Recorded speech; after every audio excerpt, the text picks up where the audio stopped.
Dégustation littéraire. La série littérature de Chandail et Chignon. Le podcast des médiathèques de Saint-Médard-en-Jalles. Hélène Ferrarini évoque son dernier livre, Allons enfants de la Guyane, à l'occasion de sa venue à Saint-Médard-en-Jalles, dans le cadre de la quinzaine de l'égalité et du festival Lettres du Monde.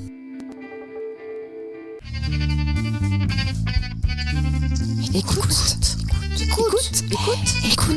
c'est Chandail et Chignon, le podcast des médiathèques de Saint-Médard-en-Jalles. On est ravis d'être aujourd'hui à la médiathèque de Saint-Médard pour le livre d'Hélène Ferrarini, Allons enfants de la Guyane, sous-titré Évangéliser, coloniser les Amérindiens dans la République. Dans le cadre du festival Lettres du Monde, qui, pour ceux qui ne le connaissent pas, est un festival qui est organisé depuis Bordeaux, dans toute la Gironde et dans toute la région Nouvelle-Aquitaine, et qui a pour objectif de faire entendre des voix singulières, notamment en littérature étrangère. Il se trouve que notre auteure du jour n'est pas étrangère, c'est assez rare. Cette année, on a des Canadiens, des Américains, une Iranienne. Mais Hélène Ferrarini s'est intéressée à un sujet finalement assez méconnu, dans tous les cas en métropole, qui est la question des Amérindiens dans la République, en Guyane plus particulièrement. Alors Hélène, vous êtes journaliste, vous êtes aussi réalisatrice de documentaires. Vous avez fait des études d'histoire et de journalisme. Je me suis laissé dire que vous aviez beaucoup voyagé, notamment en Inde, et vous avez publié de nombreux reportages dans la presse, notamment nationale. Vous n'en êtes pas à votre premier livre avec celui-ci, et notamment autour de la Guyane, puisque vous avez publié un livre jeunesse autour de Petits guerriers pour la paix, les luttes amérindiennes racontées à la jeunesse et à tous les curieux, et puis aussi une BD documentaire sur le trafic de cocaïne en Guyane, et puis peut-être aussi d'autres projets dont nous allons parler. Dans Allons enfants de la Guyane, vous racontez l'évangélisation, un peu à marche forcée, et l'acculturation des enfants amérindiens en Guyane. Alors, peut-être est-ce que vous pouvez déjà pour ceux qui ne connaîtraient pas forcément la Guyane, nous expliquer qui sont ces communautés amérindiennes et puis pourquoi vous vous êtes intéressé, vous qui habitez en Midi-Pyrénées, à cette question-là. Bien sûr, bonjour tous et à toutes et merci pour votre accueil. Alors la Guyane, c'est un vaste territoire qui fait à peu près la superficie de la Nouvelle-Aquitaine ou du Portugal, qui se trouve en Amérique du Sud, frontalier avec le Brésil et le Suriname, et qui a été colonisé par la France à partir du XVIIe siècle, ça fait 400 ans maintenant, 4 siècles. Un territoire qui en 1946 devient, tout comme la Martinique, la Guadeloupe, la Réunion, un département d'outre-mer. Et donc reste dans le giron français, sous administration française. Lorsque les premiers colons arrivent au XVIIe siècle, se trouvent des habitants qui appartiennent à différents peuples autochtones et qui, dès le moment de la rencontre du choc colonial, subissent de plein fouet ce qu'on a parfois du mal à qualifier de rencontre, justement, avec le choc microbien. Donc, ce qui était la population de la Guyane avant la colonisation, on a finalement peu d'informations. Aujourd'hui, ont survécu 6 peuples, les Kalinia, les Palicours, les Arawak Lokono qui vivent sur le littoral guyanais, et pour l'intérieur, le vaste intérieur forestier, les Wayampi, les Teko et les Wayana, qui donc composent les 6 peuples amérindiens de Guyane, qui ont été concernés par le sujet de mon livre, qu'on appelle localement des hommes indiens, H-O-M-E, hommes pour foyer d'enfants, donc des internats catholiques où ont été placés de force les enfants amérindiens, et il faut également mentionner des enfants des communautés noires marronnes qui sont une population particulière. Ce sont des descendants de personnes esclavagisées qui ont fui en forêt, se sont rebellés, ont quitté les plantations notamment du Suriname voisin et ont réussi à fonder des sociétés libres en forêt. C'est un mouvement historique de révolte qui se passe au XVIIe, XVIIIe jusqu'au XIXe siècle. Et donc, ce sont spécifiquement les enfants amérindiens et noirs marrons qui ont été visés par la politique d'assimilation des hommes. Alors, comment vous avez été amené à travailler sur ce sujet ? Alors je suis journaliste pigiste, comme vous l'avez dit, c'est-à-dire que je travaille pour différents médias et ça fait une dizaine d'années maintenant que je travaille en Guyane. J'ai un peu vécu, maintenant je m'y rends pour des séjours plus ou moins longs de 1 à 3 mois et donc je travaille sur des reportages, voilà, différents sujets, soit pour des médias locaux, un média notamment qui s'appelle GuyaWeb pour lequel j'ai beaucoup travaillé, et des médias nationaux. Et c'est au cours d'un reportage à Saint-Georges-de-l'Oyapock, qui est cette ville à la frontière avec le Brésil, que j'ai eu pour la première fois connaissance de l'existence d'un homme indien, le dernier en activité. C'était en 2014. Je faisais un reportage sur le pont entre la France et le Brésil, le pont sur l'Oyapock, et je voulais interviewer un jeune homme amérindien Wayampi sur sa vision de la frontière, puisque bon, les fleuves, certains fleuves ont été retenus pour séparer les États, pour faire frontière, mais pour les Amérindiens Wayampi, par exemple, ces fleuves n'ont jamais été des frontières, puisque ce sont des populations transfrontalières. Voilà, on fait une interview avec ce jeune homme, et puis à la fin, il me propose de m'amener là où il vit, au Homme Indien, chez les Sœurs, et donc il me montre ce lieu, cet internat qui jouxte l'église, où il m'explique grandir loin de ses parents, qui se trouve à 2 jours de pirogue en amont sur le fleuve, et se rendre à l'église le dimanche matin, avoir été baptisé. J'ai mis ça dans un coin de ma tête. Je dois avouer que c'est pas quelque chose qui... J'ai presque quasiment oublié cette rencontre. C'est assez étrange. Ça veut dire que vous n'en aviez jamais entendu parler avant cette rencontre un peu fortuite finalement Oui, non, j'en avais pas entendu parler.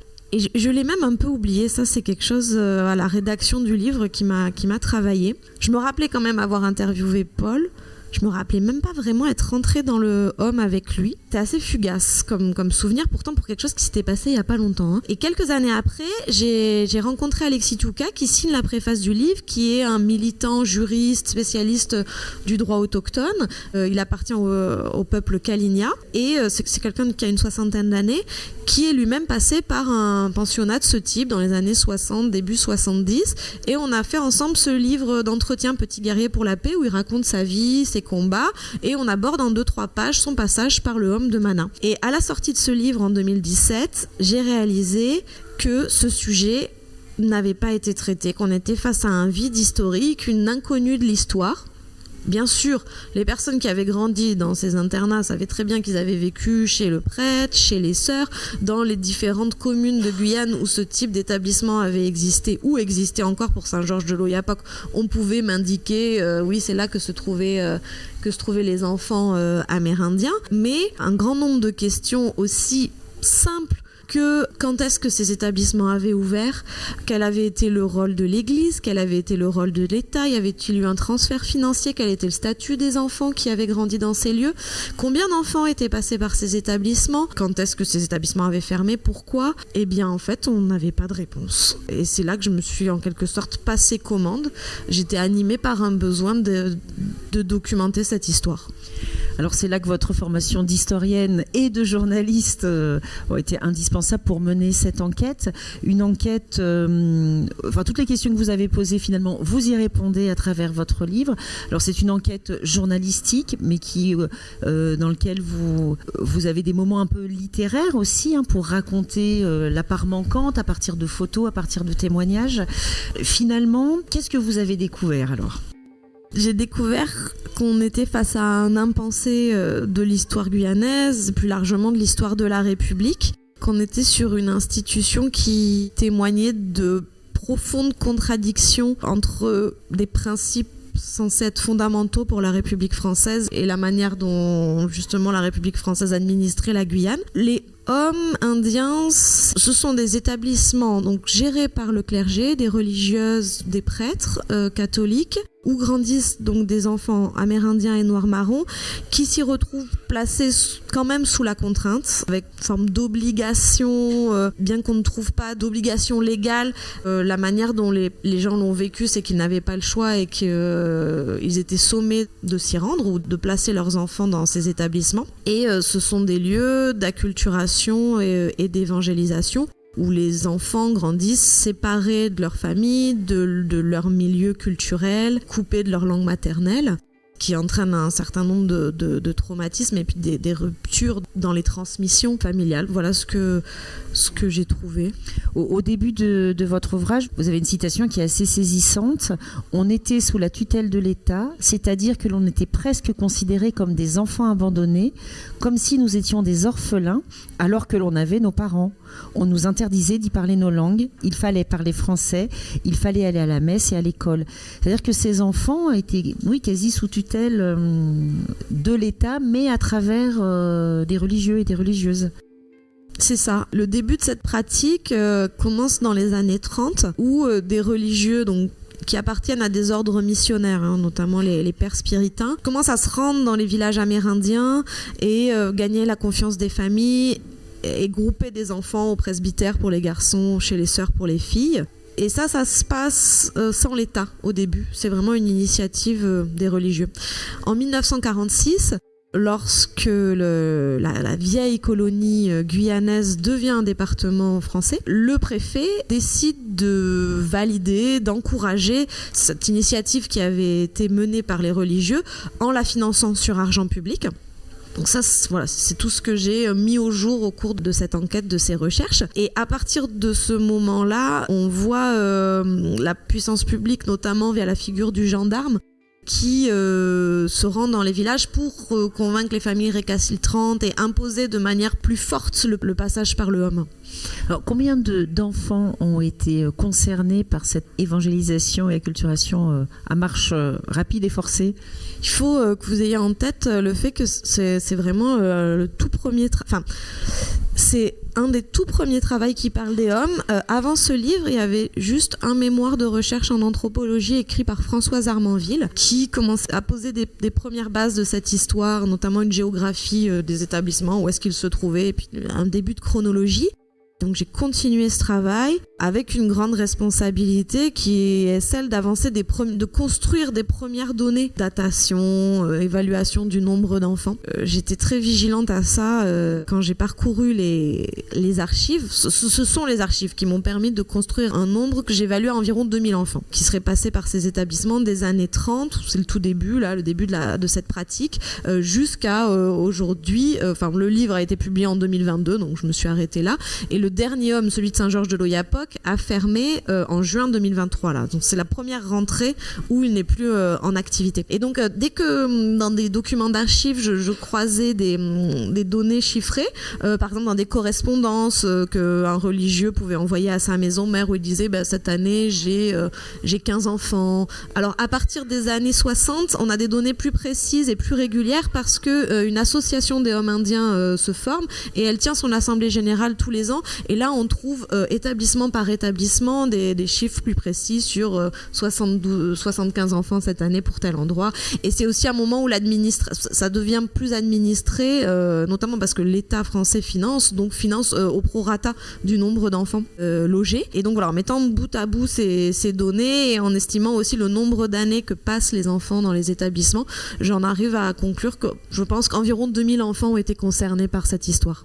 Alors 2000 enfants, c'est beaucoup et pas beaucoup à la fois. En Guyane, la population, au moment de la départementalisation, c'est 30 000 personnes. Aujourd'hui, il y a plus de 300 000 personnes. Il y a une croissance démographique qui est importante. Mais les Amérindiens, au moment de la départementalisation, ils sont quelques centaines en fait. Et ce sont des populations qui sont exsangues, qui ont vraiment été décimées par ce choc colonial et microbien dont je vous ai parlé. Donc c'est pour ça que 2000, c'est beaucoup et pas beaucoup. Ce qui est important d'avoir en tête, c'est que pour certaines familles, pour certaines communautés, le passage par le homme est systématique. C'est-à-dire que ce sont les fratries entières qui grandissent dans ces établissements et parfois sur 2 voire 3 générations. Et ça, c'est vraiment important de l'avoir en tête parce que ça a des impacts forts sur la transmission et sur la manière dont on fait famille. Et je parle principalement du point de vue des enfants, mais il faut avoir en tête aussi que ce sont des parents qui ont été privés de l'éducation de leurs enfants. Souvent, je dis que les enfants ont été privés de leurs parents, mais il ne faut pas oublier que ça marche dans les 2 sens. effectivement, là, je suis pas 183 de votre ouvrage, et vous dites à la douleur de la séparation s'ajoute la multitude de souffrances que peut susciter la vie dans un milieu radicalement différent de celui dans lequel on a vu le jour, encadré par des personnes inculquant de manière autoritaire une vision du monde et un mode de fonctionnement étranger. Dans les homes, les enfants sont exposés à des violences symboliques, morales et physiques. Et une de ces violences, c'est aussi la perte de la langue maternelle. Vous pouvez nous en parler un petit peu de ça ? L'objectif de ces pensionnats pour les religieux, il est assez évident, c'est l'évangélisation, c'est une de leurs missions premières. Pour l'État français, c'est ce qu'on englobe sous les mots un peu valises d'acculturation, d'assimilation, c'est de faire de ces populations autochtones des citoyens français, et ça passe par l'inculcation de la langue française. Alors, ce que racontent les anciens enfants des hommes, c'est que les religieux, les personnes qui les encadrent, les obligent à parler en français. C'était une règle récurrente de la vie aux hommes, parler en français, alors même que ces enfants arrivent et souvent ne sont absolument pas francophones, puisqu'ils parlent les langues maternelles autochtones chez eux. Donc ça a été un choc, parce que être plongé comme ça à l'âge de 4, 5, 6 ans dans un environnement linguistique complètement étranger, c'est quand même traumatique. Et en parallèle, les langues autochtones se sont appauvries. Alors elles n'ont pas toutes disparu, et certaines sont encore bien vivantes en Guyane. Le Kalinia, le Wayampi, le Téko, le Wayana sont toujours parlés au quotidien dans les familles, mais tout un vocabulaire de pratiques vivrières pour décrire la forêt, pour décrire les activités de la pêche, de la chasse. C'est un vocabulaire qui s'est largement perdu parce qu'il n'a pas été pratiqué par les enfants, il n'a pas été appris au moment de ces apprentissages-là, puisqu'ils étaient chez les religieux. Vous citez par exemple Alexis Tiuka qui dit « Une langue, ce n'est pas juste des mots, une grammaire, c'est une pensée, et cette pensée a été impactée. » Je trouve que c'est intéressant. Et puis, comment ces enfants à l'âge adulte, pour certains, ont envie de renouer avec leur langue et les difficultés qu'ils ont pour l'apprendre. C'est notamment le cas de Kadi. Vous pouvez nous en parler de... Je ne sais pas si vous avez besoin de la citation.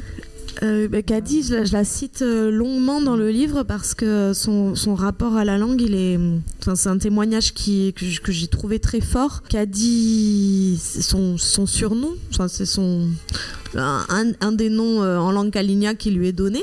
Et à l'état civil, c'est Léonore Johannes, parce que les prénoms aussi ont été francisés. Au début, quand je l'ai rencontrée, que je lui ai dit que je travaillais sur l'histoire des hommes, que je voulais recueillir des témoignages, elle me disait tout le temps: je me souviens de rien, j'ai quasiment tout oublié, j'ai rien à te dire. Progressivement, il y a des choses qui sont ressorties. Peut-être qu'elle ne voulait pas se souvenir, mais une des choses vraiment prégnantes dans son témoignage, c'est le fait qu'elle a perdu la maîtrise de la langue kalinia. En fait, Kadi, elle ne sait pas à quel âge elle est arrivée au homme, mais elle n'a pas de souvenir de sa vie avant. Donc elle est sûrement arrivée très jeune, peut-être à 3 ans, 2, 3, 4 ans, on ne sait pas. Et ce qu'elle décrit avec beaucoup d'émotion, je trouve, c'est la difficulté ensuite de communiquer avec sa propre famille et le fait de ne pas être à l'aise, d'avoir du mal à formuler des phrases en kalinia.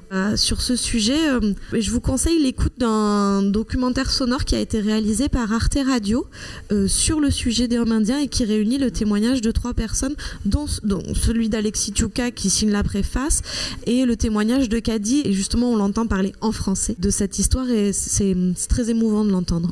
Pour préparer cette rencontre, je l'ai écouté. Effectivement, je vous invite à le découvrir et puis évidemment à lire le livre. Les deux sont extrêmement complémentaires. Vous avez évoqué la question du changement d'identité. Il y a beaucoup d'Apollinaire notamment. Alors comment ça se passait là, ce changement d'identité, ces enfants qui étaient rebaptisés ? La manière dont l'état civil français a été imposé aux Amérindiens de Guyane crée encore aujourd'hui des casse-têtes, des gros problèmes, parce que ce sont les gendarmes qui ont été, la plupart du temps, un peu les religieux aussi, des prêtres, et puis des gendarmes qui ont été mandatés pour établir des états civils avec des liens de parenté, sauf que c'était à une époque où les Amérindiens n'étaient pas des bons francophones. Bien sûr, les gendarmes ou les prêtres ne parlaient pas les langues autochtones. Et quand il s'est agi de dire qui est ton père, qui est ta mère, en fait, les systèmes de parenté étant assez différents, ça a donné des choses qui sont fausses, mais qui ont été inscrites dans les états civils et qui aujourd'hui sont très compliquées à changer. Donc les gens se retrouvent avec des personnes qui sont déclarées comme étant leur père, mais qui en fait ne sont pas leur père. Voilà, des vrais casse-têtes. Et c'est allé jusque dans les noms, puisqu'il y a eu une francisation des noms, bien des noms français imposés. Le cas d'Apollinaire, il est assez emblématique. Il m'a été justement raconté par Jean Apollinaire qui porte ce nom, mais c'était avant, ils avaient un autre nom de famille, mais c'est à un moment un prêtre qui a décidé qu'ils étaient trop nombreux à porter ce nom de famille et qui leur a dit on va vous appeler Apollinaire. Donc, c'est une référence au poète, mais c'est tombé de nulle part, quoi. Et donc maintenant, il y a du monde en Guyane qui s'appelle Apollinaire sur une décision du père Lelay dans les années 40-50. Dégustation littéraire, la série littérature de Chandaille et Chignon. Vous entendant parler, on comprend bien que vous avez fait un énorme travail d'archives. J'aimerais que vous nous en parliez. Où avez-vous trouvé ces archives ? Comment avez-vous recoupé les informations ? Est-ce que ça a été compliqué ? Est-ce qu'on vous a ouvert volontiers les portes de ces archives ? Et puis ensuite, j'aimerais qu'on parle des personnes que vous avez rencontrées, qui ont nourri votre propos, qui l'ont actualisé, qui le rendent extrêmement vivant et qui fait que quand on lit cette enquête, on est vraiment dedans, on est avec vous, on est avec eux. Voilà, il y a vraiment deux jambes. Ce travail repose sur deux jambes. La consultation d'archives, son travail historien, et le recueil de témoignages dont je parlerai plus tard. Pour les archives, sont principalement des archives religieuses qui se sont avérées intéressantes pour écrire l'histoire des hommes, des archives qui sont conservées par les différentes congrégations qui ont eu la responsabilité de ce type de pensionnat, donc les pères spiritains, les sœurs de Saint-Joseph de Cluny, les sœurs de Saint-Paul de Chartres, les franciscaines missionnaires de Marie, voilà, ce sont les différents ordres, et des archives conservées à l'évêché à Cayenne. Et là, quand on rentre dans les archives religieuses, pour lesquelles je dois dire que j'ai pas eu de difficulté à y accéder, ce sont des archives privées, donc il n'y a pas d'obligation de les rendre publiques, mais les congrégations sont toujours prêtées à mes demandes d'accès, et notamment pour les spiritains, ils sont habitués quand même. C'est un ordre missionnaire qui s'est retrouvé beaucoup en Afrique de l'Ouest, dans de nombreux endroits du monde, donc ils ont des archives très très riche pour, si on veut écrire l'histoire de la colonisation, de l'évangélisation de ces endroits. Quand on rentre dans ces archives religieuses, on accède aussi à des débats internes à l'Église, parce que l'Église n'est pas uniforme, et il y a des personnalités qui émergent, des points de désaccord, et ça c'est assez intéressant parce qu'on s'approche de quelque chose d'assez fin. Et puis quelques archives publiques, mais c'était vraiment les archives religieuses qui ont été les plus pertinentes, avec de la correspondance, donc des prêtres qui s'écrivent entre eux ou qui envoient des courriers à leur maison mère, voire des rapports d'inspection parfois, où il y a quelqu'un de la maison mère qui vient inspecter les différents prêtres en Guyane et qui ne mâche pas ses mots sur l'alcoolisme d'un tel, la mauvaise gestion budgétaire de tel autre, et ça c'était assez pertinent. Et bien sûr, moi j'ai été très vigilante dans les archives sur les moments où les religieux abordaient des résistances de la part des familles et des enfants amérindiens, c'est-à-dire qu'un prêtre ou une sœur qui dit que oui, de nombreux enfants fuguent, ça a un poids, parce qu'elle a aucun intérêt en fait, la sœur, à écrire ça. Donc moi j'y accorde du crédit dans ce cas-là. Ou effectivement un rapport interne de l'Église qui dit que tel prêtre est définitivement trop violent et qu'il faut plus lui confier des enfants. Comme ça émane de l'Église elle-même, c'est quelque chose qui a du poids. Combien de temps vous avez passé en immersion dans ces archives ? Combien de temps ça vous a pris ? J'ai beaucoup travaillé en 2018-2019. Je suis journaliste pigiste, donc par ailleurs j'ai continué à piger, à faire des articles, mais j'ai vraiment dû diminuer la voilure pour me consacrer à ce travail d'enquête dans les archives et le recueil de témoignages. J'ai vraiment travaillé pendant 2 années, mais en continuant à faire d'autres choses en parallèle. C'est difficile d'évaluer le temps consacré. Et l'enquête sur le terrain, la deuxième jambe, alors la rencontre des habitants, de ces anciens jeunes devenus un peu plus âgés. Comment ça s'est passé ? Est-ce qu'ils ont volontiers participé à votre enquête ? Et finalement, combien de personnes vous avez rencontrées sur combien de temps ? Enfin, comment ça s'est passé concrètement ? Je dirais qu'il y a un petit peu deux profils, même si chaque témoignage est unique. D'un côté, des personnes qui avaient déjà réfléchi à ce qu'ils avaient vécu, qui l'avaient conscientisé comme étant une injustice, et en général, ce sont des personnes qui appartiennent au mouvement militant autochtone et qui se sont engagées dans leur vie pour la défense des droits des peuples autochtones. C'est le cas par exemple d'Alexis Tiuka qui signe la préface et qui attendait ce travail depuis des années et qui était donc prêt à en parler, qui avait déjà mis en mots son vécu. Ça a été une porte d'entrée importante, des gens qui comprenaient ce que je voulais faire et qui m'ont soutenu, qui m'ont encouragé, qui m'ont accompagné, qui m'ont présenté d'autres personnes. Mais c'était important pour moi de ne pas me cantonner à des témoignages de personnes engagées dans le militantisme autochtone et d'accéder aussi à la parole de personnes qui étaient passées par les pensionnats mais qui ne s'étaient pas engagées dans des mouvements politiques. Et ça a été un petit peu plus long et j'ai donc rencontré des gens qui n'avaient pas l'habitude d'être interrogés, n'avaient pas mis en mots leur enfance, qui ne s'étaient pas forcément replongés dans ce qu'ils avaient vécu et qui parfois ne voyaient pas non plus trop l'intérêt d'en parler. Et ça a été peut-être un peu plus long, quoique il faut poser les questions autrement, aller plutôt sur le souvenir, des anecdotes de la vie, des choses comme ça, des descriptions de comment ça se passait. Et ça a donné lieu à des témoignages que je trouve très forts aussi. Oui, effectivement, il y a beaucoup de témoignages dans votre ouvrage. Il y a beaucoup de descriptions aussi historiques. Et puis, il y a des moments plus littéraires. J'aimerais bien que vous nous lisiez un extrait. Alors, c'est moi qui l'ai choisi, l'extrait, parce que c'est un moment que j'aime bien, où vous êtes assez moqueuse, finalement, dans cet extrait, avec le préfet. Page 58, c'est l'arrivée du préfet, je crois pour la première fois. Et pendant que vous cherchez l'extrait, je veux dire que l'écriture de cette enquête est extrêmement alerte, vive et vivante. Et c'est une des grandes qualités de cet ouvrage, c'est finalement de nous plonger au cœur pratiquement d'un siècle d'histoire, mais avec beaucoup de bonheur et de facilité pour le lecteur. Au large de la Pointe Isère apparaît le grand bateau noir, celui qui crache de la fumée blanche, ni pagaie ni voile. Pour le faire avancer, il faut le nourrir de bois, de beaucoup de bois, a raconté un homme qui a voyagé dessus. C'est la fin du jour, et sous les carbets du village Kalinia, on allume les feux qui éloignent les moustiques. On dirait que le grand bateau noir s'est arrêté. Dans le village aussi, on s'arrête pour l'observer. En général, il continue sa navigation sans se soucier d'apoteler. Une chaloupe est mise à l'eau et une poignée d'hommes y prennent place. Un vêtu de noir, un Montpelou à n'en pas douter, et un autre de blanc, l'air mal assuré. Qui est-il celui-là ?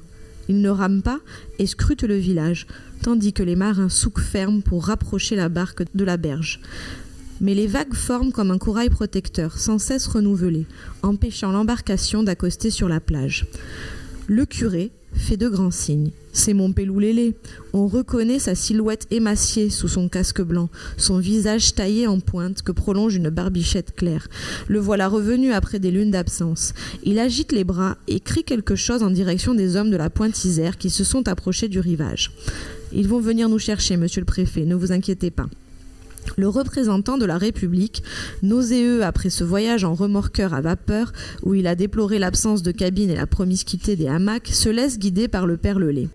C'est une très bonne idée de visiter les Indiens de la Pointe Isère avant d'arriver à Mana, lui a certifié le curé. Le préfet aurait espéré que la chaloupe leur permette d'accoster. Des hommes déjà s'approchent d'eux, le corps immergé dans l'eau couleur de glaise. Arrivés à hauteur du canot, le prêtre et le préfet se juchent sur leurs épaules. Depuis la berge, les habitants observent l'arrivée de ces deux hommes auxquels on interdit sans proscrire de mouiller les tissus qui cachent leur corps. Montpelou Lélé n'a pas pris beaucoup de poids durant son séjour de l'autre côté de l'océan. L'homme qui l'accompagne est plus gras. L'air encore jeune, il perd déjà les cheveux fins et clairs du haut de son crâne.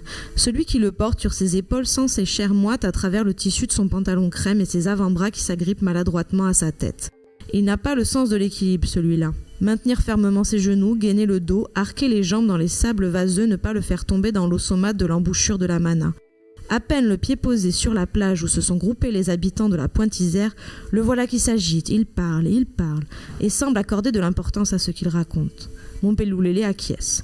L'homme en blanc ne semble pas arrivé depuis longtemps vu la voracité avec laquelle les moustiques l'attaquent, son agacement à leur égard et les regards trop appuyés qu'il porte sur tout ce qui l'entoure. tout à coup, il se met en mouvement et tout en continuant à parler, il fait le tour du village, suivi par quelques habitants des lieux. Donc c'est le début d'un chapitre. L'État s'en mêle à partir de 1949, c'est le chapitre 2. En fait, je l'ai construit ce passage à partir de deux choses. D'un, ce sont les mémoires du préfet Vignon, qui est donc le préfet qui arrive à ce moment-là en Guyane, et où il raconte à sa manière l'arrivée au village de Pointe-Isère. Et il dit qu'il a été porté à dos d'homme, qu'il est arrivé au village, tout ça, qu'il est arrivé avec le père Lelay. Et j'ai aussi pris en compte un témoignage de Jean Apollinaire, justement. Et en fait, c'est le père de Jean qui a porté le préfet sur son dos. Donc Jean, lui, il était bébé et il n'a pas de souvenir direct, mais cette histoire lui a été souvent racontée. Et donc j'ai essayé d'imaginer une version qui prendrait aussi en compte peut-être la manière dont ce moment, cette arrivée du préfet a été vécue par les Kali'na. C'est une sorte de contre-pied parce que le chapitre précédent commence encore par l'arrivée d'un prêtre que je décris plus du point de vue du prêtre qui arrive à Mana, qui découvre la nouvelle paroisse dont il va avoir la charge. Et je me suis dit que, en fait, quand on arrive, on peut être soit du côté de la personne qui arrive quelque part, soit du côté des gens qui, en fait, voient des personnes arriver, des inconnus qui débarquent chez eux. C'est une tentative de changer un peu le regard. Mais c'est très très documenté, je me permets presque aucune liberté. Et c'est ça, vous avez une écriture extrêmement visuelle. Voilà, j'essaie d'amener un petit peu les gens dans la Guyane de 1947 que je n'ai pas connue personnellement non ça plus. Marche, figurez-vous. Le livre est construit en plusieurs chapitres, de mémoire il y en a 9 ou 10. Le dernier... Enfin, en tous les cas, à la fin du livre, il y a un chapitre consacré aux jeunes filles. Et pourquoi avoir choisi de mettre ce focus-là plus particulièrement sur les jeunes filles ? Il y avait des différences entre ce qu'ont vécu les filles et ce qu'ont vécu les garçons. C'était important pour moi quand même d'appuyer un petit peu dessus et je suis contente que ce soit remarqué et qu'on me fasse en parler d'ailleurs. En fait, les jeunes filles se sont retrouvées dans un environnement beaucoup plus clos, beaucoup plus contraint que les garçons pour la simple raison que, en plus de vivre au Hom, elles fréquentaient les écoles religieuses tenues par les sœurs, alors que les garçons allaient à l'école communale. Donc ils dormaient le soir au Hom, chez le prêtre, au presbytère, mais en journée, ils se retrouvaient sur les bancs de l'école communale avec les autres enfants des bourgs créoles où se trouvaient les pensionnats. Ce qui fait que les filles n'ont pas eu cette ouverture. Elles ont vraiment évolué dans un monde très fermé, quoi. Le Hom, l'école et le dimanche matin, l'église, en général juste en face. Peut-être une petite promenade le dimanche après-midi encadrée par les religieuses. Et c'est comme ça qu'elles en parlent encore aujourd'hui, qu'elles étaient très fermées. La plupart des hommes n'ont pas été mixtes. Seul le dernier en activité, celui de Saint-Georges de l'Oyapock, a été mixte à partir des années 80. Mais sinon, c'était les filles dans des hommes féminins, les garçons dans des hommes masculins. Et les filles arrivaient souvent vers 3-4 ans, c'est ce que vous expliquez. Et elles étaient préparées... J'ai envie de dire évidemment au mariage et à devenir de bonnes ménagères et de bonnes mères, et souvent la seule manière pour elles de sortir du Hom, c'était de se marier. Oui, ça c'est jusque dans les années 50 au moins. J'ai recueilli des témoignages de personnes assez âgées aujourd'hui qui racontent que les sœurs jouaient un rôle d'entremetteuses dans les mariages et pour certaines pensionnaires acceptaient leur sortie à condition qu'elles se marient avec un bon chrétien. Et d'ailleurs à Mana, là où se trouvait le Hom, un endroit que j'ai visité avec quelqu'un qui a vécu là-bas, qui a grandi là-bas, elle m'a montré un salon en me disant mais là c'était l'endroit justement où des jeunes hommes pouvaient venir nous rencontrer pour discuter dans l'idée de former un mariage, quoi. Et encore aujourd'hui, j'ai le sentiment que les femmes ont été plus imprégnées par la religion catholique, parce qu'elles ont vécu dans les hommes. Certainement parce que je pense que les religieuses ont redoublé d'efforts sur les filles, parce que dans les filles, elles voyaient des futures mères et donc des personnes qui allaient transmettre et qui allaient éduquer de futurs enfants. Donc c'était vraiment une manière, d'ailleurs ça se retrouve dans des écrits de religieuses, une manière de façonner les futures familles amérindiennes. On a finalement peu parlé de l'évangélisation, on a beaucoup parlé de l'éducation et de la langue. La place du catholicisme, vous dites que le catholicisme était finalement présent dans l'école de la République avec ce système un peu complexe et de très forte imbrication. Il y a un de vos témoins, André Bédiou, qui dit « on priait comme des dingues ». Parlez-nous un petit peu de cette évangélisation à marche forcée. Est-ce que ça a pu produire aussi chez ces populations ? Est-ce qu'elles l'ont rejeté ensuite ? Est-ce que le catholicisme fait partie de leur quotidien aujourd'hui ? Et comment, avec les pratiques aussi de ces peuples autochtones, tout ça a pu faire mélange peut-être de croyances. Pour les religieux, le fait d'avoir des enfants, de jouer un rôle clé dans l'éducation de jeunes enfants, c'est du pain béni, si je peux me permettre, parce que l'objectif des religieux catholiques depuis le début de la colonisation en Guyane, ils arrivent avec les premiers colons, des premiers prêtres arrivent. D'ailleurs, il y a des jésuites au XVIIIe siècle en Guyane, il y a eu des missions jésuites qui déjà ont regroupé des populations autochtones.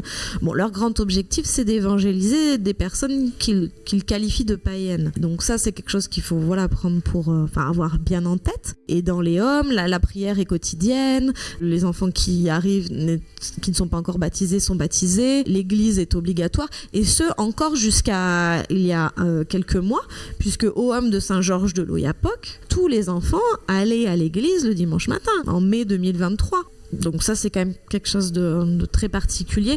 Et quand je vous parlais des contradictions entre les principes républicains et leur application, il faut avoir en tête que en Guyane, la loi de séparation de l'Église et de l'État, la loi de 1905, ne s'applique pas. Et il y a toujours une alliance entre l'Église et l'État, puisque jusqu'à aujourd'hui, alors c'est en train de s'effilocher, ça va sûrement se terminer peut-être dans les années à venir, mais un certain nombre de prêtres du clergé catholique sont rémunérés par la collectivité territoriale de Guyane, et les hommes ont été financés sur argent public également, alors que lorsque les enfants arrivent, ils n'ont pas du tout, pour la plupart d'entre eux, grandi dans un milieu catholique. C'est vraiment une découverte, ce qui amène à ce genre de témoignage comme celui d'André Biguiou, qui me disait tout le temps « on priait comme des dingues, on priait comme des dingues », et je ne comprenais pas ce qu'il voulait me dire exactement, et puis il le disait d'une manière qui me donnait un peu envie de rire, mais sûrement un rire un peu nerveux. Et ce que j'ai progressivement, je lui ai demandé de m'expliquer, de me décrire qu'est-ce qu'il mettait derrière cette expression, c'est-à-dire qu'il priait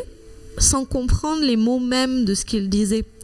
C'était une forme de musicalité. Ils suivaient une musicalité. Ils annonnaient en fait des paroles qui leur étaient répétées constamment, les prières, tout ça. Et c'est un monsieur qui aujourd'hui a une 60aine d'années et qui me dit « c'est que maintenant que je commence à comprendre le sens de ces mots », et c'est quelqu'un qui prie toujours aujourd'hui, qui a toujours avec lui un recueil de prières pour les nécessités quotidiennes, prier telle sainte pour telle maladie, des choses comme ça, et qui maintenant commence, de par la maîtrise de la langue française qu'il a progressivement acquise, comprend mieux en fait qu'est-ce qui est dit. Et donc c'est quelqu'un qui prie toujours, parce qu'un certain nombre d'anciens pensionnaires des hommes est resté catholique, ou pour certains d'entre eux aujourd'hui rejoignent des églises évangéliques, protestantes, comme il y en a de plus en plus en Amérique du Sud. Et quelques personnes ont vraiment pris leur distance avec l'église catholique, mais je dirais que c'est pas la majorité.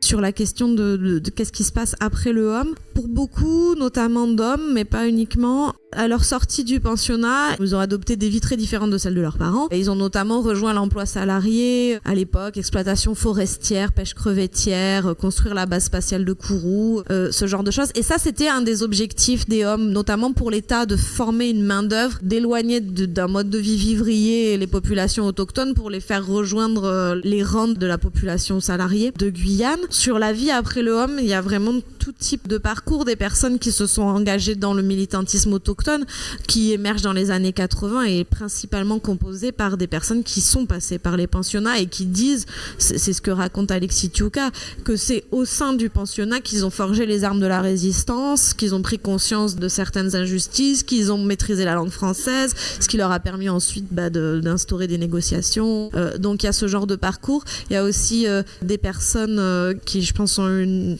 immense difficulté à trouver leur place, à retourner vivre au village, dont ils avaient plus les codes, mais en même temps sans trouver leur place dans une société occidentale.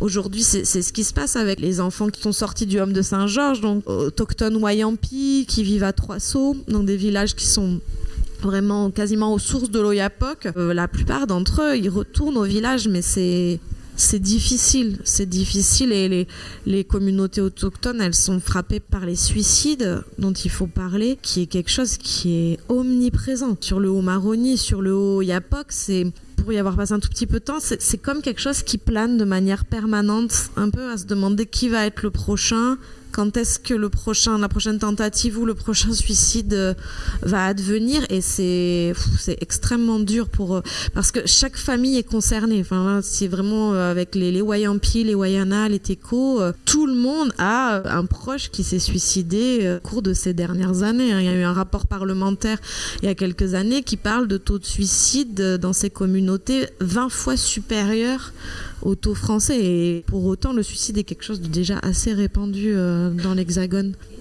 Merci beaucoup Hélène pour cette enquête vraiment passionnante, extrêmement bien écrite. J'insiste aussi sur cette dimension presque littéraire de votre travail. Merci aussi pour votre engagement, et j'ai l'impression que vous n'en avez pas fini avec le sujet.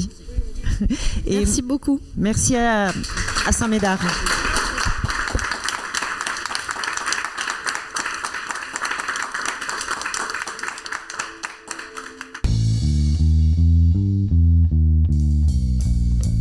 Semez vos envies et cultivez votre curiosité en attendant le prochain podcast des médiathèques de Saint-Médard-en-Jalles. Abonne-toi. Dégustation littéraire. La série littérature de Chandaille et Chignon. Le podcast des médiathèques de Saint-Médard-en-Jalles.